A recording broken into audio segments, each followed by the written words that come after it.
pain or any pressure or anything at all, let us know. Okay.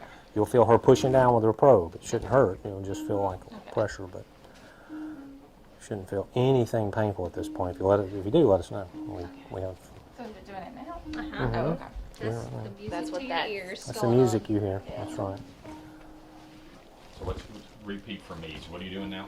So what we're doing now is we've already inserted the catheter, we've got it in place, and so we're delivering the energy or the burn to the inside of the vein. It'll cauterize the inside of the vein, destroy the inside of the vein tissue. When that happens, the vein collapses down, and the body's own immune system comes in and really destroys and takes away that vein for us. So we're creating an inflammatory reaction. And the way that this particular catheter system is set up is called radio-frequency ablation. So it's similar to a microwave technology. And believe it or not, she's feeling okay. You feel okay still? Yeah. Well, she feels okay, but that inside of that vein is at around 300 degrees right now. Yeah.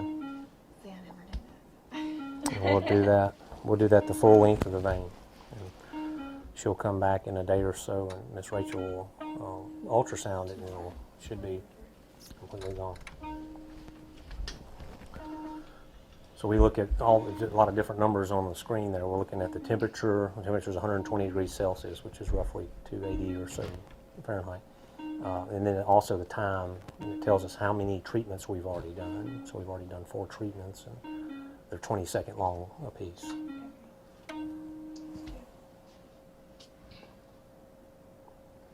The other is the wattage that the catheter has to get from that machine to heat it up.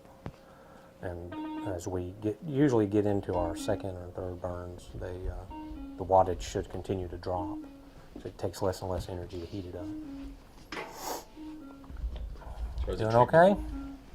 Where's the treatment being sent through? Through here? Through the catheter, yeah. It comes from the machine through this catheter here. That's just one burn. And so this is my activation. I can stop it and start it with this at any point. Each treatment is 20 seconds unless we change the setting on the machine, which we never do.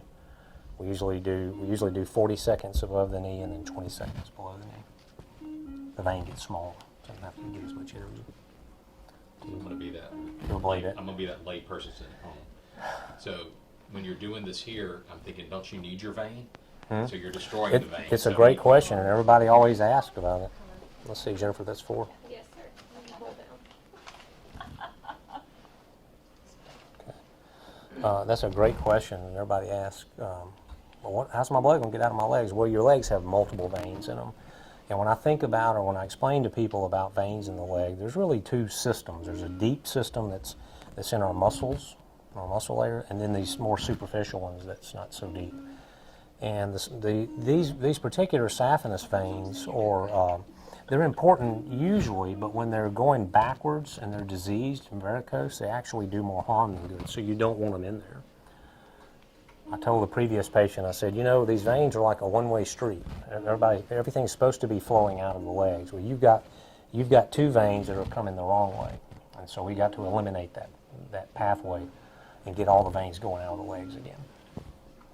She has a spillover effect. Her deep system is getting those veins, getting that blood all the way up to her, just about the groin area where we started at, and then that's 2. Just about the groin area where we started at, and then it's spilling back over these saphenous veins.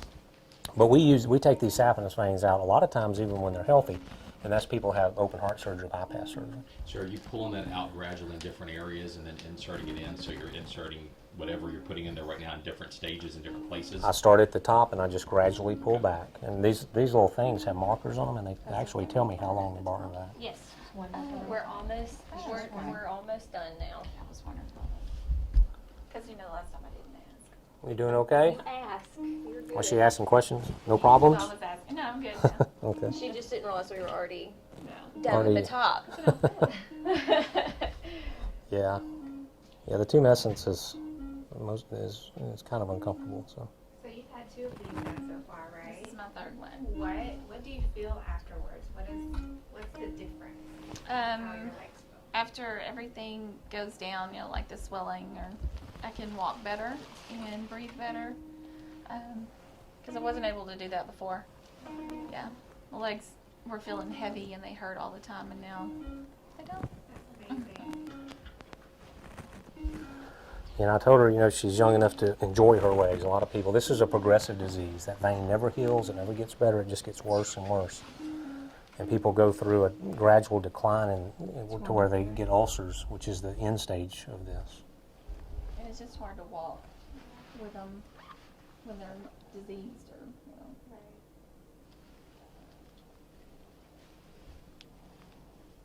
So what is your full treatment plan? This is your third. Are there any more that you? There's going to be one more. One more. Probably the same leg. The other saphenous vein on this leg is in the back. So when she comes back, she'll have to lay down flat on her face. Are there a finite number of veins in the leg, or there's many, many, many? Yeah, so you have deep veins that are located deeper in the muscle systems, and then you have these more superficial veins, and these are the ones that get diseased because they're not protected by the muscles. The deeper veins, since they're in the middle of the muscles, as you walk, you actually squeeze those veins and kind of help pump the fluid out, or blood out of the leg. It's almost done. It's done. Oh, it's done. Okay.